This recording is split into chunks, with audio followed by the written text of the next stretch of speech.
Shalom. Shalom saudaraku. Haleluya. Apa kabarnya?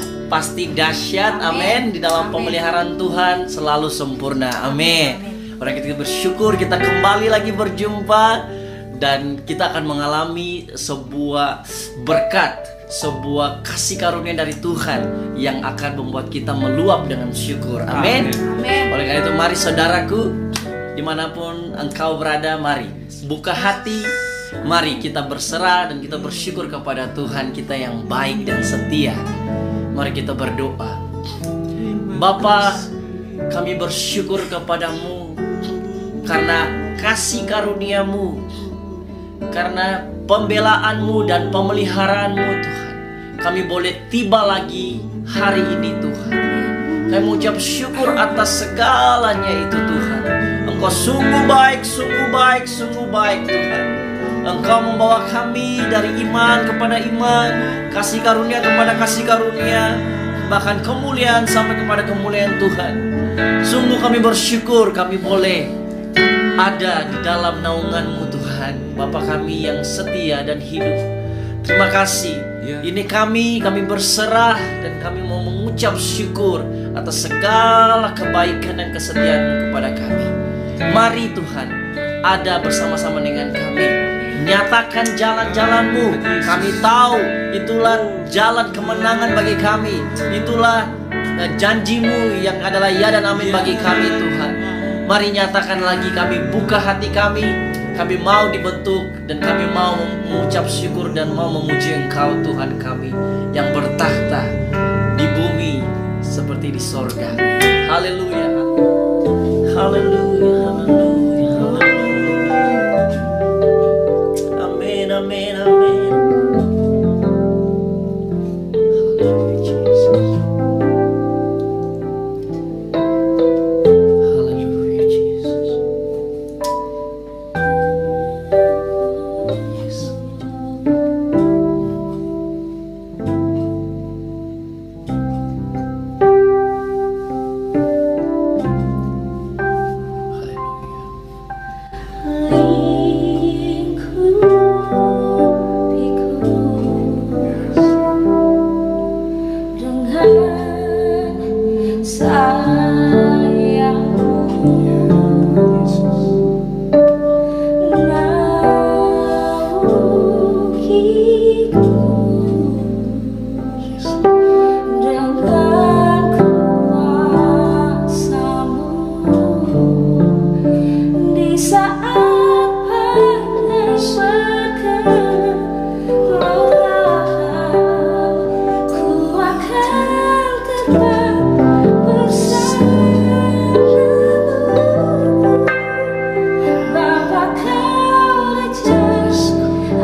Cinta kepada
jiwaku, amin, dalam naungan sayapmu. Katakan saudara, menembus awan kelabu, pandang kemuliaanmu, selalu ku rindu lekat dalam hatimu, mengikuti rencanamu. Yesus Tuhan Rajaku, tenanglah, tenanglah jiwaku, dalam naungan sayapmu, menembus awan kelabu, pandang kemuliaanmu, selalu ku rindu lekat dalam hatimu, mengikuti rencanamu. Yesus Tuhan Rajaku, tenanglah, tenanglah jiwaku, dalam naungan sayapmu, oh, menembus awan kelabu, pandang kemuliaanmu, selalu ku rindu lekat dalam hatimu, mengikuti rencanamu. Yesus Tuhan Rajaku, mengikuti rencana, mengikuti rencana, yang mengikuti rencanamu. Yesus Tuhan Rajaku.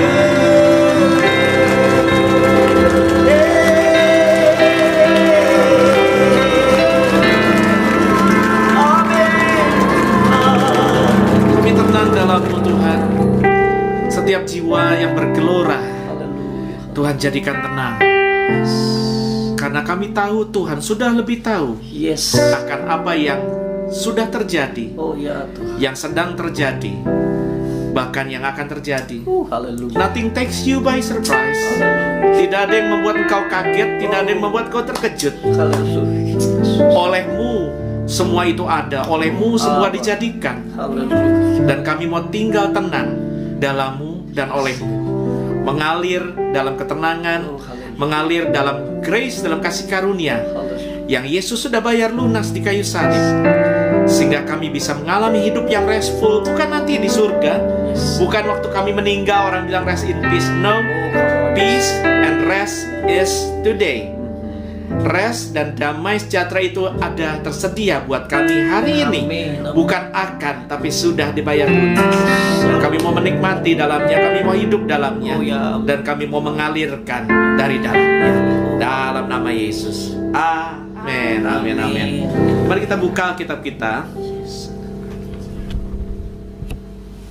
dari Ibrani pasal 4 ya. Ibrani pasal 4 mulai ayat 1. Saya kepengen lanjutkan pelajaran tentang restful. Kita mau taat sama Tuhan. Tuhan sudah ajar bahwa menghadapi pandemi ini, bahkan sebelum pandemi melanda, kita sudah diingatkan Tuhan, kencengan ikat pinggang, artinya berhemat. Karena akhirnya kita tahu akan ada pandemi yang melahirkan resesi, tapi tidak ada yang Tuhan kerjakan, Tuhan izinkan terjadi sebelum Dia memberitahukan kepada hamba-hambanya, kepada umatnya, dan ini sudah kita alami. Maka berbahagialah saudara-saudara yang selama sebelum pandemi dan bahkan dalam pandemi Anda hidup bijaksana dalam keuangan. Yang kedua, Tuhan sudah ajar kita untuk tanamkan kuat-kuat akar iman kita, karena badai goncangan boleh datang, hanya orang yang berakar di dalam Kristus tinggal tenang dan tetap tegak berdiri. 1000 rebah di kiri, 10.000 di kanan, kita tidak. Ya, saudara-saudara, itu sebabnya yang terakhir Tuhan bilang, jangan panik, jangan takut, jangan overthinking, ya kan? Jangan anxieties, jangan khawatir, jangan gelisah, karena Tuhan ajar kita untuk rest, untuk istirahat dalam Dia, untuk masuk dalam perhentian dengan Dia. Amin. Nah, saya sebelum saya kupas ini ya, saya tanpa sengaja mendengarkan sebuah statement dari seorang psikolog yang terkenal, namanya Jordan Peterson kalau saya tidak salah ya, maafkan kalau salah, seingat saya namanya itu. Beliau bikin statement begini, ini orang sekuler, orang ateis ya, tidak percaya Tuhan sebelumnya, tetapi sesuatu terjadi belakangan dalam hidupnya sampai dia membuka diri, walaupun belum klaim 100% terima Yesus, tapi indikasi ke arah sana sudah ada. Dan sebelum dia sakit, sebelum dia bicara tentang Yesus, saya nonton dia mengadakan satu TED Talk ya, kalau yang suka nonton itu TED Talk, seminar begitu, dan dia bikin statement gini, sebetulnya mental illness itu tidak ada. Ini kalau yang ngomong pendeta ya, orang boleh, orang yang berpendidikan boleh mendebat gitu, tapi yang ngomong ini profesor bidang psikologi, dan dia berkata sebetulnya setelah dia belajar, mental illness itu tidak ada. Yang ada adalah mental illness adalah karena kita overwhelm, kita memikul begitu banyak beban, kita pikul, kita tumpuk terus. Sama seperti gini, dia kasih ilustrasi gini, apa yang terjadi jika balon itu terus dipompa, ya cepat atau lambat tinggal tunggu waktunya, maka yang pasti adalah balon meletus. Itu yang terjadi dengan orang yang didiagnosa sebagai memiliki penyakit mental. Sebetulnya dia tumpuk semua, dia tidak mau salurkan, dia tidak mau selesaikan, tapi dia memilih untuk menumpuk sehingga meledak. Itu yang mengakibatkan apa yang kita sebut sebagai masalah kesehatan jiwa. Nah, minggu lalu, ini lanjut pelajaran dari minggu lalu ya, kita sudah belajar untuk mengalami hidup yang restful, kita harus belajar mengendalikan respon dan bukan dikendalikan oleh situasi, oleh manusia. Maksudnya manusia ini tindakan orang, perlakuan orang, perkataan orang, pengkhianatan orang, cibiran orang, postingan orang, siasat orang, manipulasi orang. Tidak boleh ya. Dan yang terakhir, kita tidak boleh dikendalikan oleh hasil, karena hasil itu mulai milik Tuhan. Kalau berhasil, segala kemuliaan buat Tuhan. Kalau belum berhasil, tetap haleluya. Amin. Karena tugas kita cuma taat dan setia. Makanya orang yang bisa menang, berespon benar terhadap 3 hal ini, minggu lalu saya tutup begini. Ketika mereka, termasuk saya dan saudara, berhasil memindahkan respon kita, fokus kita kepada Yesus dan karya Yesus yang tuntas, yang purna, yang selesai di kayu salib. Bukan akan selesai, tapi sudah selesai. Amin. Makanya Yesus dengan kematiannya, Yesus berkata, dengan pengorbanan Yesus berkata tetelestai, kita peringati itu, seringkali dikhotbahkan di Jumat Agung. Kalau Yesus bilang tetelestai, sudah selesai, artinya sudah. Nggak usah dikorek-korek lagi, itu nggak usah buka kamus. Kalau sudah ya sudah. Jadi kalau sama, maksudnya artinya kalau diterjemahkan, kalau sudah ya sudah. Nah, orang yang terus bertempur, minggu lalu saya ceritakan ada orang-orang yang tidak bisa restful, hidupnya nggak bisa tenang. Jadi bertempur terus batinnya, tidur nggak bisa, makan nggak enak, jadi stres, depresi, overthinking. Orang ini adalah orang-orang yang kalau bahasanya Jordan Peterson tadi, numpuk terus dan belum selesai dengan dirinya, dengan situasi, dengan pendapat orang, dan dengan hasil. Saya pernah begitu. Tapi ketika kembali saya menenggelamkan diri saya dalam Injil, haleluya. Makanya Injil itu bahasa Arab ya, Evangelion bahasa Yunani, artinya good news atau great news, kabar gembira. Kabar gembiranya bukan akan, tetapi sudah. Yesus sudah membayar semua hutang dosa kita, dan karena kematian Yesus, semua akses berkat kita didudukan seated in the heavenly bersama Yesus. 2 minggu lalu Pastor Joel Berhitu, sahabat saya, sudah membahas.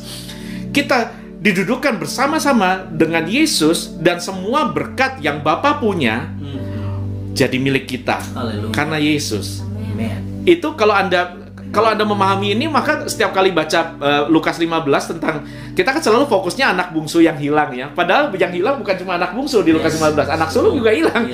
Yang anak bungsu hilang lari dari rumah, anak sulung hilang di dalam rumah. Dia tidak sadar bahwa semua yang bapaknya punya itu punya dia. Sehingga ketika anak bungsu bertobat pulang ke rumah, bapaknya bikin pesta, si anak sulung marah. Kenapa bapak bikin buat anak bungsu jahat ini, buat saya nggak pernah. Si bapak bilang, "Nak, semua yang saya punya kan punyamu." Nah, karena Yesus tidak ada anak sulung, tidak ada anak bungsu, baik orang Yahudi maupun orang Yunani maupun orang Indonesia seperti kita, semua kita didudukan bersama-sama dengan karya salib Yesus yang tuntas. Haleluya, haleluya. Yuk buka Ibrani 4 ayat 1 ya. Sebab itu baiklah kita waspada. Bilang sama-sama waspada. Waspada. Kenapa mesti waspada? Ada apa ini? Supaya jangan ada seorang di antara kamu yang dianggap ketinggalan. Waduh, ketinggalan apa nih? Perhatikan ya. Ini ketinggalannya penting nih, harus dibahas. Ketinggalan apa? Ketinggalan tentang sekalipun janji akan masuk ke dalam perhentiannya masih berlaku. Saya baca bahasa Inggrisnya dari Amplified Bible. Therefore, while the promise of entering his rest still hold, jadi janji akan perhentian, janji akan rest, janji akan istirahat, itu sudah diberikan oleh Aba Bapa kita, oleh Tuhan semesta alam yang sekarang kita panggil sebagai Bapa, sebagai Papi, sebagai Papa, karena Yesus sudah diberikan. Tapi pada kenyataannya banyak orang yang ketinggalan, tidak menerimanya. Bukan karena janji itu tidak ada, janji itu sudah ada. Tapi kenapa banyak orang tidak menerimanya? Karena ayat kedua, kepada kita diberitakan juga kabar kesukaan sama seperti kepada mereka. Nah, mereka ini siapa? Perhatikan baik. Kalau Anda baca pasal sebelumnya, pasal 3, penulis surat Ibrani sedang membahas tentang umat sulung. Nah, ini ngomong sulung sama bungsu. Umat sulung, umat yang pertama-tama diangkat jadi umat Allah, yaitu bangsa Israel, kaum Yahudi itu, orang Ibrani itu.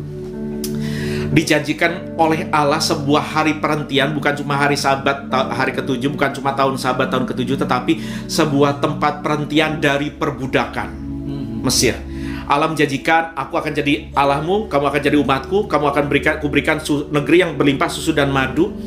Kamu akan berhenti di situ, kamu akan menikmati berkat-berkatku, kehadiranku, penyertaanku, penyediaanku di situ. Tetapi pada kenyataannya mereka tidak menerima. Padahal kabar kesukaan itu, ini saya suka nih, kabar kesukaan di ayat 2 pakai dalam bahasa Yunani pakai kata yang sama. Evangelizo. Kabar kesukaan, evangelion, kabar Injil, berita sukacita yang sudah disampaikan baik kepada mereka juga kepada kita. Sama seperti kepada mereka, tetapi, nah ini saya paling gak suka nih kata tetapi ini. Tetapi ini kan menerangkan sesuatu yang gak kelar gitu kan. Tetapi firman pemberitaan itu tidak berguna bagi mereka. Ternyata mereka sudah dengar Injil, tapi Injilnya belum revelation Yesus ya, belum pembukaan pewahyuan tentang Yesus, baru kabar berita gembira yang jasmani, tentang berkat jasmani, negeri yang berlimpah susu dan madu. Sudah diberitakan kepada mereka, tapi tidak berguna bagi mereka karena tidak bertumbuh bersama-sama oleh iman dengan mereka yang mendengarnya. Nah, dalam bahasa Inggris bagus sekali ayat 2 dibilang begini. Good news itu, gospel itu tidak mixed with faith. Katakan sama-sama kasih karunia. Kasih karunia. Katakan sama-sama iman. Iman. Nah, kasih karunia itu adalah bagian Allah. Jelas. Siapa yang bisa beli kasih karunia Allah? Kenapa dia disebut kasih karunia / anugerah? Dia dikasih sebagai karunia, bukan sesuatu yang kita beli, kita raih, kita dapatkan, kita hasilkan, karena kita tidak sanggup meraihnya. Siapa yang bisa naik ke surga? Beli tangga di mana? Pesan dari Gojek mana? Beli tangga naik ke surga. Anda mau bayar pakai kekuatan puasa, ibadah sampai sekuat apa, persembahan sulung, persepuluhan segala macam yang bisa membuat kita masuk ke surga? Siapa yang bisa? Nah, kalau orang Kristen masih berupaya seperti itu, masih berusaha seperti itu, wah nanti ada pandemi nih, nanti kalau saya mati gimana? Dosa saya numpuk, saya masuk neraka apa surga? Akhirnya berusaha untuk membeli hati Allah, membeli perhentian dalam Allah. Inilah agama. Nah, agama itu capek. Makanya sedih ketika masuk pandemi ini. Sejak pandemi kok orang harusnya membuat Injil populer lagi. Saya sempat buat hashtag gini, buat beberapa yang suka ikut medsos saya, beberapa waktu lalu agak lama saya buat gini, let's make gospel great again. Padahal gospel tidak pernah tidak great sih, tetapi di mata orang yang menjadi tidak great. Mari kita buat Injil dahsyat lagi, mari kita buat Yesus terkenal lagi. Karena saya lihat termasuk banyak pengkhotbah, banyak pendeta yang dikhotbahkan agama di tengah-tengah ketiadaan harapan di masa pandemi seperti ini. Mengkhotbahkan harus begini, harus begitu, harus begini, au. Seolah-olah Tuhan bisa disogok. Nah, kasih karunia itu bagian Allah. Dari situ kita ngerti bahwa Efesus 2 kan, ini ayat hafalan saya. Dari pertama kali saya bertobat sampai hari ini, saya tidak akan pernah bisa lupa. Makanya saya bisa kutip di luar kepala Efesus 2 ayat 8 dan 9. Karena kasih karunia kamu diselamatkan oleh iman, itu bukan hasil usahamu, itu pemberian Allah, itu bukan pekerjaanmu. Jangan ada orang megahkan diri. Coba dicek bener nggak? Itu makanan saya waktu saya pertama kali ikut pemuritan, kelompok kecil, kakak rohani saya, Kak Arif kalau nonton mungkin ya. Itu suplemen bergizi buat jiwa, dan itu yang meletakkan fondasi. Saya sadar bahwa itu kasih karunia harus diberikan, grace harus diberikan, janji rest itu diberikan oleh Allah karena saya tidak mampu meraihnya. Amin. Tetapi ada satu kata lagi di situ. Karena kasih karunia kamu diselamatkan oleh iman. You are saved by grace through faith. Nah, di Ibrani pasal 4 ada kalimat antara perhentian itu, janji yang diberikan Allah itu, kabar baik itu, grace itu diberikan harus mix with faith. Nah, faith ini bagian kita. Kasih karunia itu bagian Allah, diberikan karena kita tidak sanggup mencapainya. Faith ini, iman ini bagian kita untuk menerimanya. Nah, yang membuat iman Kristen kadang jadi agama dan jadi capek adalah orang beriman itu seolah-olah iman itu bisa menggerakkan Tuhan untuk menolong kita masuk ke tanah perjanjian, masuk ke janji Allah, masuk ke perhentian dengan Allah. Semua yang Allah janjikan sama kepada umat Israel ini di Ibrani 2 ini yang tidak bertumbuh-tumbuh bersama-sama dengan iman, sehingga tidak berguna buat mereka. Mereka gagal masuk tanah perjanjian, mereka gagal masuk rest yang Allah sediakan buat mereka karena mereka masih pakai usaha. Nah, kalau orang mengerti iman dengan salah, maka kekristenan menjadi hal yang melelahkan, sama seperti agama-agama pada umumnya. Karena kalau kita berdoa, karena doa saya akan menggerakkan Allah. Saya akan menggerakkan Allah sehingga Allah akan bergerak dengan doa saya. Emang Allah remote control apa bisa kita kendalikan? Oh no. Pakai iman kita loh. Nah, baru ngerti kan? Ternyata iman itu apa sih?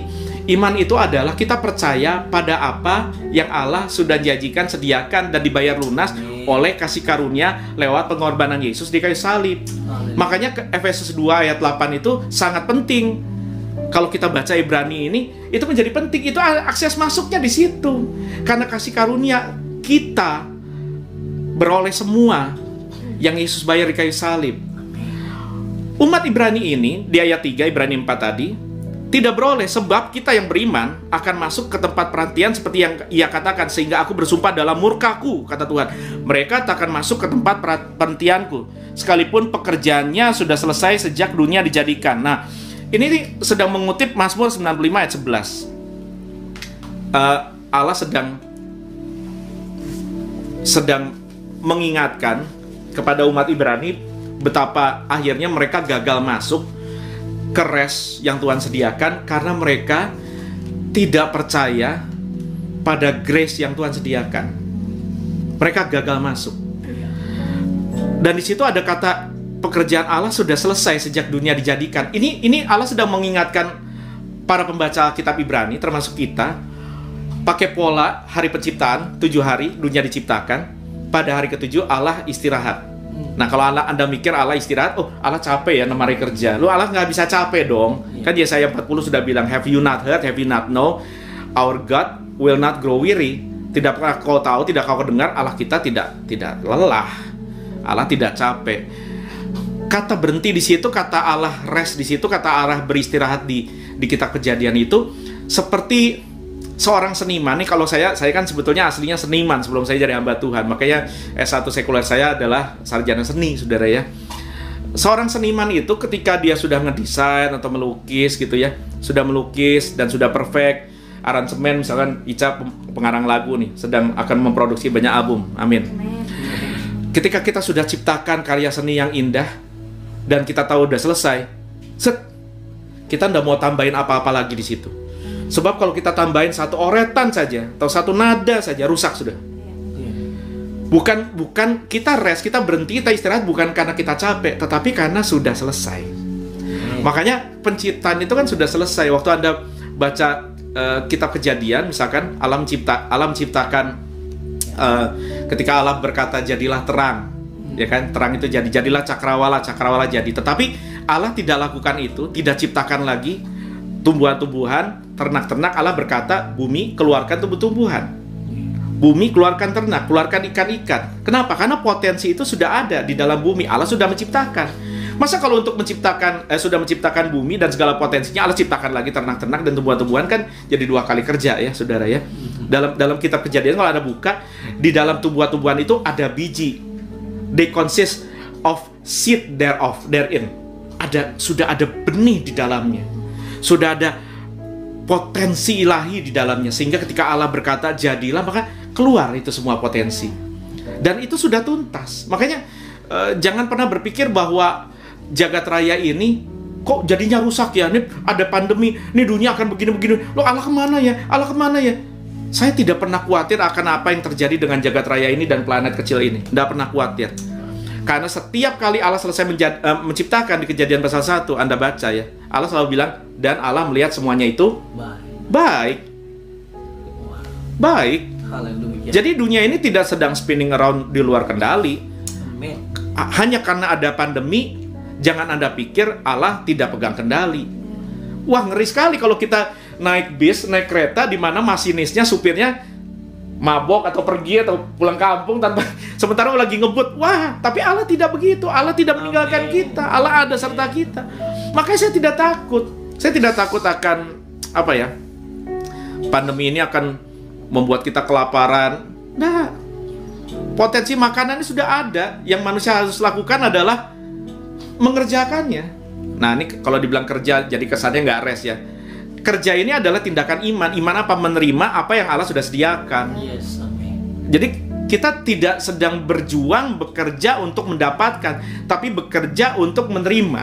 Haleluya. Karena kita sudah disediakan oleh Allah. Seperti keselamatan dan semua berkat-berkat. Kenapa banyak orang, termasuk orang Israel, gagal masuk ke tanah perjanjian? Karena mereka tidak percaya. Mereka harus, enggak dong, nggak bisa gitu dong. Kekristenan itu harus saya begini dulu. Saya doa dulu, puasa dulu.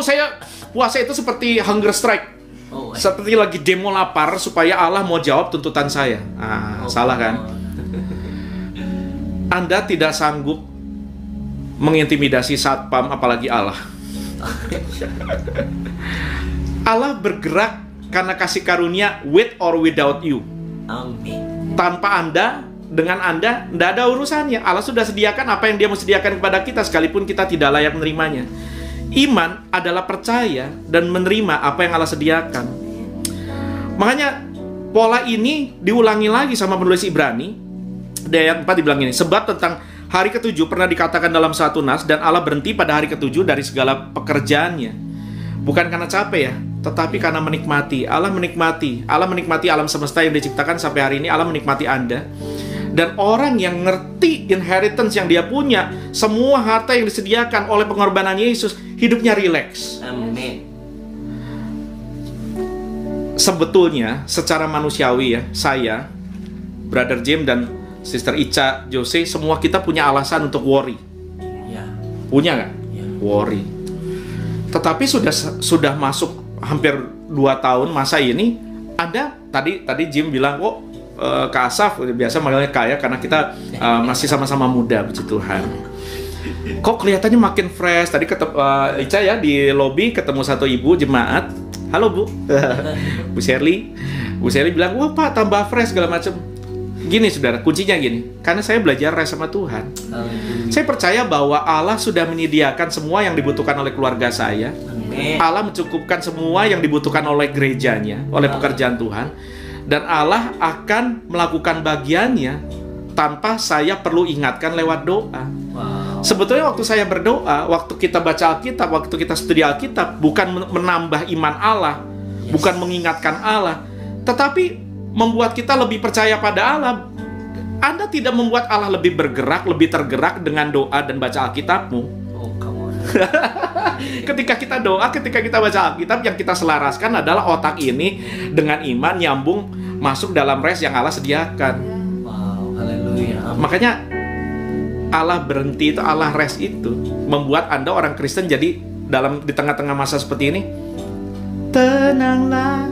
Nada dasarnya keliru. Bisa nyanyi lagu seperti tadi. Kenapa kita bisa tenang? Karena ada Tuhan. Amin. Dan karena sudah selesai, sudah tetelestain, sudah selesai. Nah, yang membuat orang Israel gagal masuk ke tanah perjanjian karena Anda pasti pernah baca dalam ulangan 13 ya, nggak usah dibuka. Dalam bilangan 13. Musa mengutus 12 pengintai ke tanah Kanaan, ke tempat perhentian yang Allah sediakan, ke negeri yang sampai hari ini ribut di TV tiap tahun dari abad ke abad ya. Sebetulnya Allah sudah sediakan. Allah bilang ini punyamu. Aku sudah janji sama moyangmu Abraham, Ishak, Yakub, ini milikmu.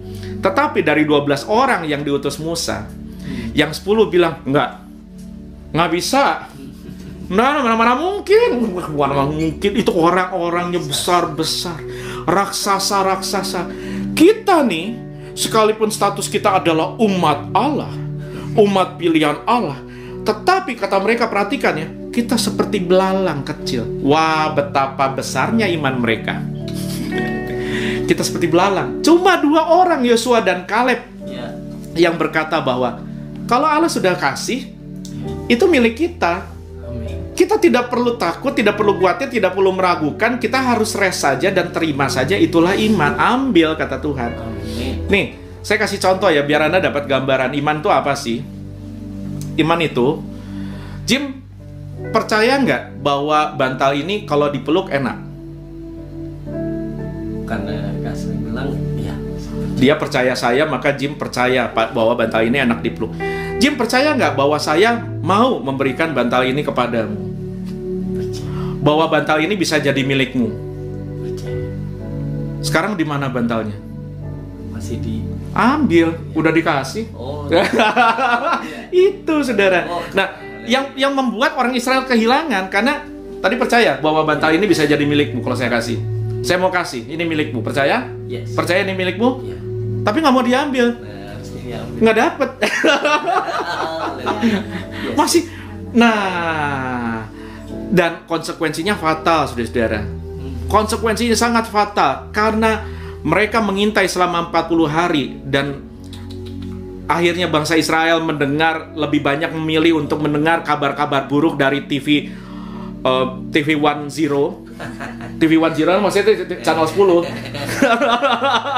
Channel 10, ini 10 orang ini selalu kasih bad news. Sementara kita berkata Allah sudah kasih good news. Kasih kabar sukacita, kasih evangelion, kasih kabar gembira bahwa negeri itu milikmu. Ayo masuk ke sana dan rest. Konsekuensinya 40 hari mereka mengintai, pulang bawa kabar buruk. 40 tahun muter-muter, tidak mendapat apa yang seharusnya menjadi milik mereka. Kenapa banyak orang Kristen stres, gelisah, sleepless nights, tidak dapatkan berkat yang harus jadi miliknya? Karena mereka nggak percaya. Saya harus begini dulu baru dapat. Saya harus beriman. Saya menata hidup saya supaya saya masuk surga dan terima semua janji yang Allah sediakan. Menjadi agama lagi kan, balik lagi kan, religion lagi kan.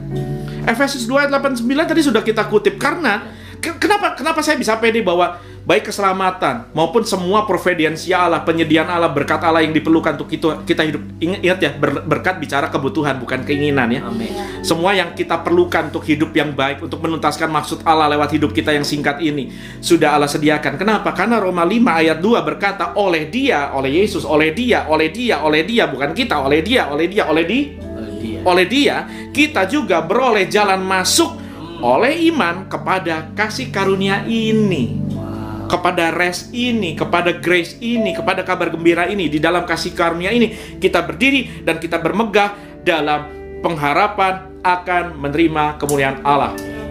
Tapi terjemahannya sebetulnya kurang tepat. Saya tidak suka menerjemahkan dengan akan. Sebetulnya kita sudah mendapatkannya. Kita sudah. Anda lihat saya tenang. Kenapa? I'm secure. Beroleh jalan masuk kepada lewat iman kepada kasih karunia yang oleh Yesus sediakan. Tapi kan Pak, hidup ini bukan cuma bicara nanti dunia yang akan datang, langit baru, bumi baru. Hidup hari ini gimana? Sama. Makanya dari situ kita ngerti kenapa Yesus harus bilang, kamu lihat bunga di padang nggak meminta, burung di udara tidak menanam, tetapi semua dipelihara Allah, apalagi kamu. Makanya kita ngerti, betapa bodohnya orang yang sudah di dalam Yesus tapi khawatir, tapi gelisah, tetapi agamawi lagi. Nah, akhirnya kita ngerti waktu Yesus bilang gini, Markus 11 ayat 24 kan. Karena itu aku berkata kepadamu, apa saja, bilang sama-sama apa saja yang kamu minta dan doakan, percayalah bahwa kamu telah menerimanya, maka hal itu akan diberikan kepadamu. Ayat ini bukan cuma luar biasa, tetapi berbahaya. Berbahayanya gini, tadi ini hubungannya dengan iman dan masuk kepada rest yang Allah sediakan. Pak, kalau dibilang apa saja, berarti apa saja yang saya minta dan doakan, kalau saya percaya, saya terima. Benar nggak itu? Saya kasih contoh gini. Jim ini ganteng, percayalah. Dia ganteng. Percaya ganteng. Tapi tiba-tiba ada satu nona melihat Jim karena ganteng, karena jelas lah gantengan dia lah. Saya kan masih tipis gini. Satu nona beriman, apa saja yang saya minta, kata Markus 11 ayat 24, aku meminta dan doakan percaya, maka aku terima dalam nama Yesus. Pakai nama Yesus lagi. Jim akan jadi suami saya. Haleluya. Dapat nggak? Pakai iman. Ya nggak bisa lah. Iman itu adalah, ingat ya, iman bukan memaksa Allah, bukan ngebajak Allah, bukan mengontrol Allah, bukan menggerakkan Allah, tetapi menerima apa yang Allah sediakan lewat pengorbanan Yesus. Saya tanya, apakah Allah menyediakan adultery? Apakah Allah menyediakan perzinahan dan perceraian? Sekalipun ngutip Markus 11 24 sampai mati? Ya tidak lah. Yang begini-begini nggak bisa. Tetapi contoh nih, healing, kesembuhan. Disediakan nggak? Nah, ini buat orang-orang yang nggak percaya, pasti ya nggak percaya, silahkan nggak percaya. Buat orang yang tidak percaya hal-hal yang supranatural, saya cuma mau bilang gini, nggak apa-apa, biarin aja. Karena saya percaya orang yang tidak percaya tidak akan pernah jadi jawaban buat siapa-siapa. Benar? Kalau kita mau jadi jawaban buat dunia ini, kita harus membagikan jawaban yang Yesus sudah beri dan bayar lunas. Amin. Sudah diberikan. Jangan jadi orang Israel yang diperingati kitab Ibrani, mereka gagal masuk ke perhentian. Kita sudah terima. Tetapi perzinahan tidak disediakan. Makan minum disediakan nggak? Disediakan. Masa depan anak-anak kita disediakan nggak? Disediakan. Kesembuhan disediakan nggak? 1000% saya mau bilang disediakan. Amin. Saya bukti hidup. Kenapa? Karena Yesaya 53 menubuatkan bahwa oleh bilur-bilurnya kamu akan sembuh, kamu sembuh. Tetapi 1 Petrus 2 ayat 24 kan berkata dalam past tense, you were, kamu sudah, katakan sudah. Ini kata kunci banyak keluar, sudah ini. Mau diterjemahkan kayak apapun, sudah ya sudah. Kamu sudah sembuh. Nah makanya kalau saya dapat vonis banyak kan, saya terima vonis. Buat yang belum pernah dengar, saya ulang ya. 2004 perut saya lebih besar dari orang hamil. Ada tumor raksasa yang membahayakan nyawa saya, itu berasal dari ginjal kanan saya. Divonis mungkin saya mati. 2008 saya divonis kanker paru stadium 3, harusnya mati. 2012 kena serangan jantung 2 kali, harusnya mati. Terakhir beberapa tahun lalu 2017 dokter vonis 2021 saya mati. Kalau saya percaya sama bad news dari channel TV 10 itu, dari apa kata, saya nggak ada masalah dengan profesi dokter, psikologis. They are all great people. Saya percaya Tuhan pakai ilmu pengetahuan. Tetapi ketika realita berhadapan dengan janji Tuhan, Anda pilih yang mana? Kalau saya pilih janji Tuhan. Kalau saya fokus sama semua vonis itu, saya bisa gila. Dan saya pernah hampir gila. Saya sudah jedot-jedotin pala, saya sudah jambak-jambak, saya sudah nggak mau makan, saya sudah kepengen mati segala macam karena ketakutan lewat vonis itu. Tetapi setiap kali saya ingat janji Tuhan, saya rest sama janji Tuhan bahwa by His stripe I already healed. Saya sudah sembuh. 2021 tahun ini saya masih bisa berkata-kata pada saudara. Buat teman-teman yang mengenal saya waktu saya frustasi, saya stres, depresi, muka saya beda. Takut semua lihat saya, termasuk Ica katanya pernah takut kalau lihat saya. Bener nggak, Cak? Iya, dia jujur tuh. Tetapi ketika saya belajar untuk rest and relax, baru saya bisa mengalirkan rest and relax itu kepada orang. Dan saya memperoleh apa yang seharusnya jadi milik saya. Karena Yesus sudah menyediakan, karena Allah sudah menyediakannya, karena pengorbanan Yesus, maka saya bisa beriman untuk mendapatkannya. Bukan merebutnya, bukan memaksa Allah untuk memberikannya kepada saya. Seperti contoh tadi misalkan, ada orang mau merebut gym dari angel yang dikasih. Nggak mungkin, nggak bisa lah. Itu di luar janji. Iman itu apa sih? Iman itu percaya pada apa yang Allah sediakan. Singkatnya itu, termasuk keselamatan, apalagi keselamatan. Masuk surga itu bukan tanpa bermaksud berseberangan dengan banyak pengkhotbah ya, yang masih mengkhotbahkan harus berusaha sekuat tenaga. Ngapain Yesus mati di kayu salib kalau gitu?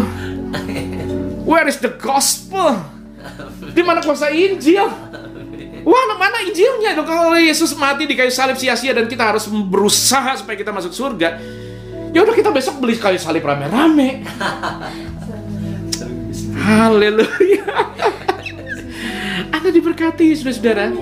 Jadi saya rileks terhadap semua janji, termasuk penyediaan untuk hidup yang akan datang. Wah, ini pengajaran hyper grace. Bukan hyper grace, ini amazing grace. Yes. Nih ngomong, karena sempat kesebut ya istilah itu. Ini buat beberapa yang ikut saya lama pasti pernah tahu betapa saya marah sekali dengan yang namanya hyper grace dan hypo grace. Atau hyperwork. Hyper grace itu apa? Kasih karunia yang kebablasan, yang tidak ditaruh sesuai proporsi yang Alkitab sediakan, yang Alkitab wahyukan. Sehingga karena grace, karena kasih karunia, karena berita Injil, karena Wangelion, orang bisa hidup semaunya. Yang berzina jalan terus, yang berbohong jalan terus, yang malas terus, pasti Allah memberkati. Ya nggak begitu. Allah menciptakan segala sesuatu di Kejadian pasal 1, termasuk Taman Firdaus serta segala makanannya. Baru Adam dan Hawa nongol. Gimana ceritanya kalau Adam dan Hawa nongol dulu? Dan dunia belum ada, terang belum jadi, dan pisang serta mangga belum nongol. Makan apa sih Adam? Makan B2. Belum. Tetapi Allah sudah menyediakan semua dulu, semua sudah tertata rapi. Baru Allah sediakan, baru Allah taruh Adam dan Hawa. Silakan kelola, silakan nikmati. Saya suka sekali kata mengelola di situ. Itulah tugas orang percaya, itulah tindakan iman. Iman itu bukan merampas, bukan memaksa Allah, tetapi menerima dan mengelola berkat yang Allah sediakan. Haleluya. Makanya orang yang Kristen yang bertanggung jawab, yang ngerti grace itu, yang ngerti kasih karunia yang benar itu, kasih karunia yang benar itu membuat kita bekerja tidak lelah, bekerja untuk, dalam bahasa Alkitab seperti mengisi celengan bocor ya.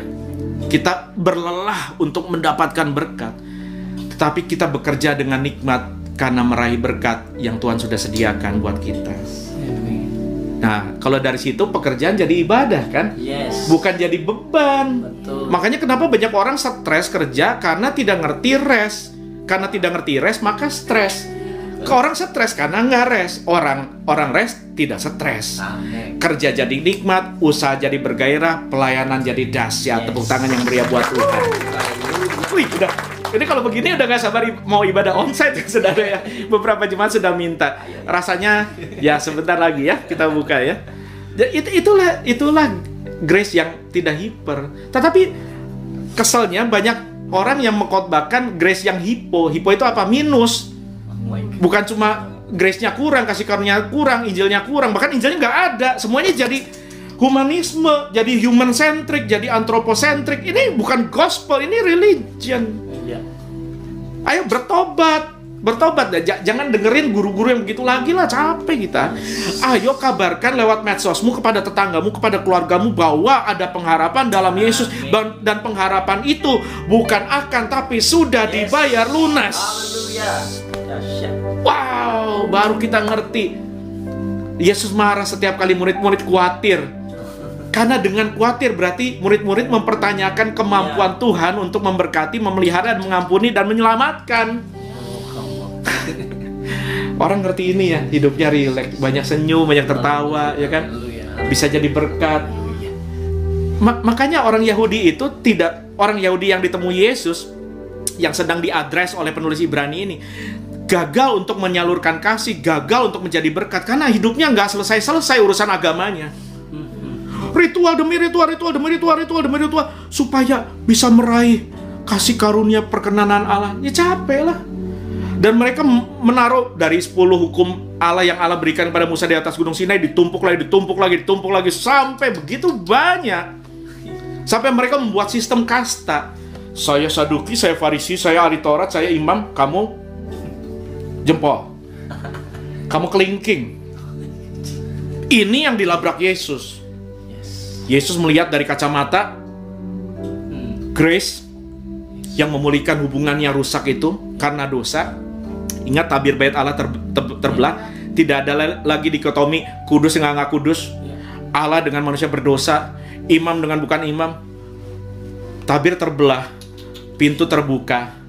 Kata Roma 5, kata surat Roma tadi, oleh Dia kita beroleh akses kepada kasih karunia, termasuk akses bukan cuma kepada keselamatan, kepada pemeliharaan. Bicara keselamatan kan nanti, tapi hari ini Allah memelihara. Dari situ baru kita ngerti Mazmur 91 itu adalah janji, bukan mantra. Haleluya. Terserah deh orang yang nggak mau percaya, ngapain tuh baca Mazmur 91 gini-gini, wih klinik. Saya sih kalau Allah janjikan saya percaya aja. If God said it, I believe it, that settles it. Even if I don't believe it, still it settles it. Amin. Karena janji Allah tidak bergantung pada saya percaya atau enggak. Dia sudah ada, dia sudah available, dia sudah tersedia. Tepuk tangan buat Tuhan. Dari sini kita ngerti. Ayat 5 bilang, dari nasi itu kita baca, mereka tak akan masuk ke tempat perhentianku. Itu orang-orang itu yang oleh ketidakpercayaan mereka binasa semua. Binasa di padang gurun dan tidak menikmati rest yang Allah sediakan. Ayat 6, jadi sudah jelas bahwa ada sejumlah orang akan masuk ke tempat perhentian itu. Lanjut Jim. Sedangkan mereka yang kepadanya lebih dahulu diberitakan kabar kesukaan itu tidak masuk karena ketidaktaatan mereka. Nah, ini kalau tidak mengerti doktrin inti kekristenan tentang kasih karunia, baca surat Ibrani bingung. Karena tidak taat, mereka tidak masuk rest, tidak masuk tempat perhentian, tidak masuk negeri kanan, dan bahkan kelak tidak masuk surga. Berarti yang membuat mereka masuk rest harusnya ketaatan mereka. Ini kerja lagi jadinya. Jadi work lagi. Jadi agama lagi. Nah, ketidaktaatan di sini maksudnya apa? Coba buka Ibrani 3, satu pasal sebelumnya. Ayat 14, Jim. Baca dengan keras. Ya, Ibrani 3 ayat 14. Karena kita telah beroleh bagian di dalam Kristus. Katakan telah. Katakan telah. Jadi telah sama sudah masih kakak ade ya. Bukan kakak ade, bahkan saudara kembar ini. Terus telah beroleh bagian di dalam Kristus. Yes, asal saja kita teguh berpegang sampai kepada akhirnya pada keyakinan. Stop dulu. Bagian ini berbahaya. Asal kita teguh berpegang. Jadi kalau kita nggak teguh nanti hilang. Kalau kita nggak teguh, kalau kita nggak pegang Yesus, nanti Yesusnya hilang. Nanti saya kehilangan Yesus. Bagaimana saudara bisa kehilangan Yesus? Orang yang hilang itu bukan Yesus, yang hilang itu kita. Bukan kita yang menemukan Yesus, Yesus yang menemukan kita. Bagaimana kita bisa kehilangan sesuatu yang tidak kita ketemukan? Kan bukan kita yang menemukan dia yang menemukan kita. Bukan kita yang menyelamatkan Yesus, Yesus yang menyelamatkan kita. Kok kita bisa membuang dia? Makanya kalimat ini tidak selesai. Harus berakhir pada kata-kata selanjutnya. Lanjut, asal saja. Asal saya kita teguh berpegang sampai kepada akhirnya, Ya. pada keyakinan iman kita yang semula. Apa sih yang membuat Anda jadi percaya Yesus? Semula pertama-tama Anda diberitakan apa? Injil, bahwa oleh kasih karunia kamu diselamatkan oleh iman. Itu bukan hasil usahamu, itu pemberian Allah, itu bukan hasil perbuatanmu.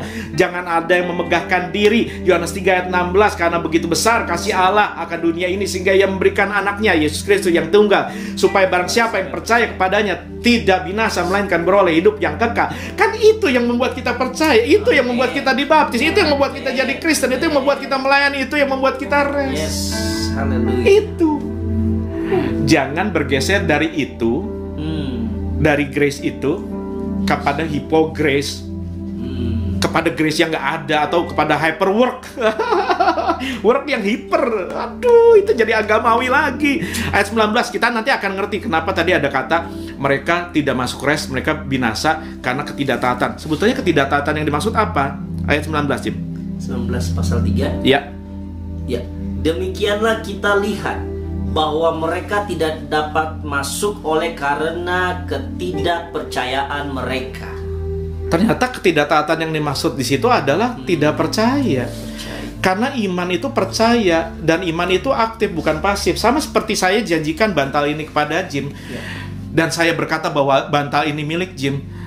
Jim boleh percaya, boleh tidak. Buktinya dari ambil. Ini iman. Kalau Jim tidak percaya, contoh ya, ada air minum nggak? Coba. Aduh, udah. Bayangkan saya pegang segelas air. Jim keringetan, udah kelihatan kan? Panas. Jim haus. Mau minum? Percaya bahwa air ini yang saya pegang dingin, menyejukkan, dan tidak beracun, dan akan menyegarkan kamu. Percaya? Misalkan saya lagi pegang air. Apa yang membuktikan dan membuat dia bisa menikmati air dingin yang saya pegang? Ambil dan minum. Itulah ketaatan karena percaya. Yes, amin. I see. Yes. Keren ya? Yeah. Jadi jangan berpaling dari pengharapan kita yang semula. Kalau kita mulainya jadi Kristen karena percaya, jangan terus jadi tidak percaya dan mulai menambahkan banyak peraturan di atasnya. Wah, Pak, hyper grace nih, nanti hidupnya semua mau nggak kudus. Oh, salah. Justru orang yang menikmati Injil, yang sudah menikmati rest, sudah bebas merdeka dari belenggu dosa. Karena belenggu dosa itu capek. Kita sudah tidak mau capek, kita mau rest. Kenapa mereka binasa? Karena mereka kebiasaan hidup dalam dosa, dalam perjinahan, dalam agamawi. Ketika Musa naik ke Gunung Sinai kan mau berhadapan dengan Allah, apa yang mereka perbuat? Aneh nih, Allahnya nggak kelihatan nih. Nggak ada peraturan ibadah nih, nggak ada liturgi nih. Bikin patung lembu bas ya, habis bikin patung lembu bas, bikin liturgi sendiri. Dan disertai dengan biasanya kalau zaman itu, nih semua ahli sepakat, bentuk penyembahan orang-orang di luar Tuhan zaman dulu melibatkan perjinan, melibatkan tindakan seksual. Itulah perbudakan yang sesungguhnya. Orang yang menikmati grace dan rest dalam Tuhan, hidupnya kudus. Karena dia bukan menuju kekudusan, dia mengalir dari kekudusan. Bukan hidup supaya kudus, tetapi kekudusan Yesus yang menguduskan kita terus-menerus. Kita akan berangkat dari iman kepada iman oleh kasih karunia, demi kasih karunia untuk kasih karunia, supaya soli deo gloria. Anda baru ngerti kalimat itu. Oleh Allah, dari Allah, bagi Allah segala kemuliaan untuk selama-lamanya. Haleluya.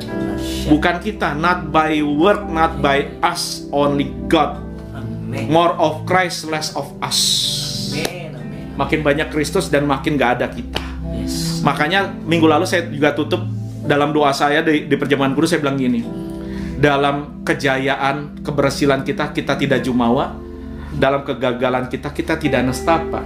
Karena kita sudah belajar, baik situasi maupun perkataan orang maupun hasil, segala kemuliaan hanya bagi Tuhan. Wah, saya jadi kepengen buka kelas PA ya. Ini surat Ibrani kalau dikupas, saya senang loh. Kadang saya PA selesai itu PA kitab Hosea, saya sudah sediakan. Saya sedang cari waktu kapan saya mau khotbahkan. Saudara pasti diberkati. Amen. Ya, kita berdoa, kita bisa segera ibadah onsite ya. Haleluya. tenanglah jiwaku dalam naungan sayapmu, menembus awan kelabu, pandang kemuliaan-Mu, selalu ku rindu lekat dalam hati-Mu, mengikuti rencana-Mu, Yesus Tuhan Rajaku. Hari ini saya mengajak saudara untuk menikmati hidup yang restful yang Tuhan sudah sediakan, bukan akan tetapi sudah. Yesus sudah bayar lunas apa yang tidak bisa dirampas dari Anda. Iman berkata sepakat dengan apa yang Yesus sudah bayar dan menerima apa yang Yesus sudah sediakan.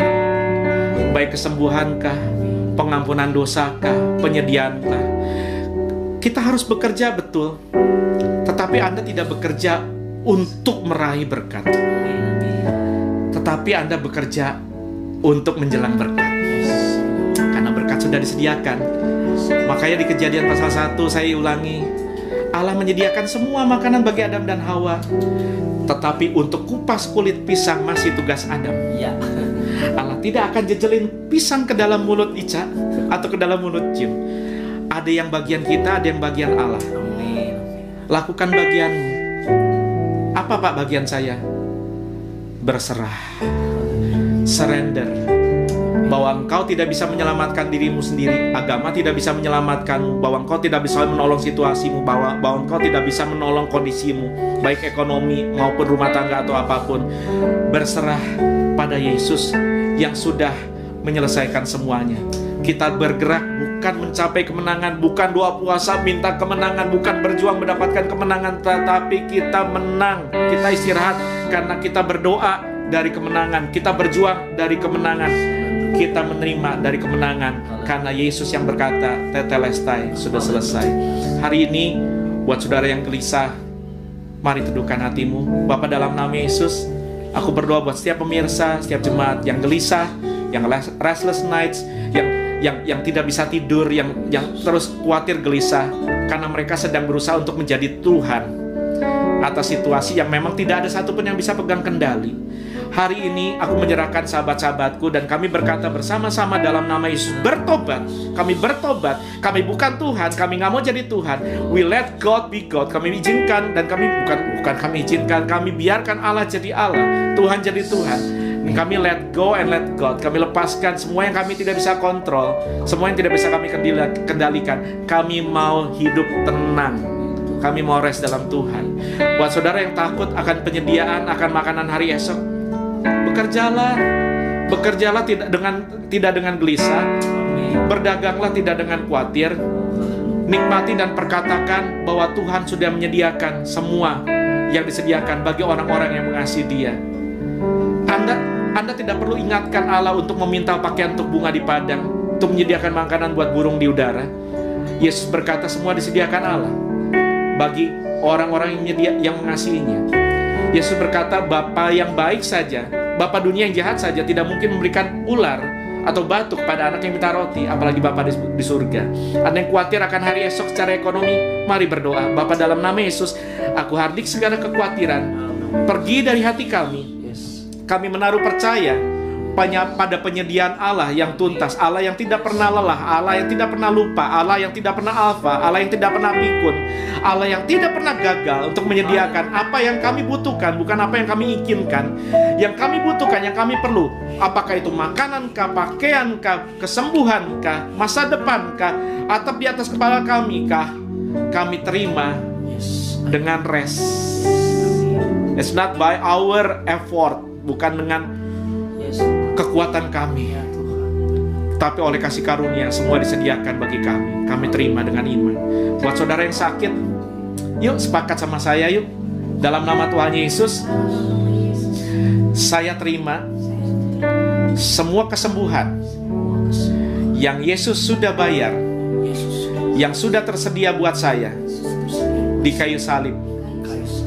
Kalau waktu hidup saya belum selesai, kalau maksud Allah belum usai, maka tidak ada pandemi, maka tidak ada penyakit yang bisa bunuh saya. Saya hanya akan mati kalau Allah sudah selesai dan kalau tugas saya sudah usai. Dan kalau belum, hari ini saya percaya kesembuhan sudah tersedia buat saya. Saya sembuh, saya sehat untuk menuntaskan maksud Allah lewat hidup saya. Dalam nama Yesus. Mari angkat tanganmu dua-dua, terimalah berkat Tuhan. Aku mengucapkan berkat atas hidupmu, atas kaum keluargamu, atas apapun yang kau kerjakan, kau perbuat. Kau tidak berjuang berlelah guna meraih, tetapi kau bekerja dengan nikmat karena berkat sudah disediakan. Hai engkau orang berdosa, merdekalah dari keletihan perbudakan dosa. Karena dosa itu capek meletihkan, tetapi orang yang rest dalam grace merdeka dari perbudakan dosa. Terimalah kasih karunia Tuhan, terimalah istirahat Tuhan buat batin yang bergelora, buat jiwa yang bergelora. Jadilah tenang, dan di atas kepalamu mengalir air sejuk dari sungai kehidupan yang mengalir dari tahta Allah dan dari tahta anak domba. Sekarang dalam nama Yesus, mulai hari ini tidurlah dengan tenang, tertawalah dengan senang, berucaplah dan bertuturlah dalam kemenangan, karena semua disediakan Allah, bukan akan tetapi sudah. Oleh Yesus kita beroleh aksesnya. Dalam nama Yesus. Amin, amin, amin, amin.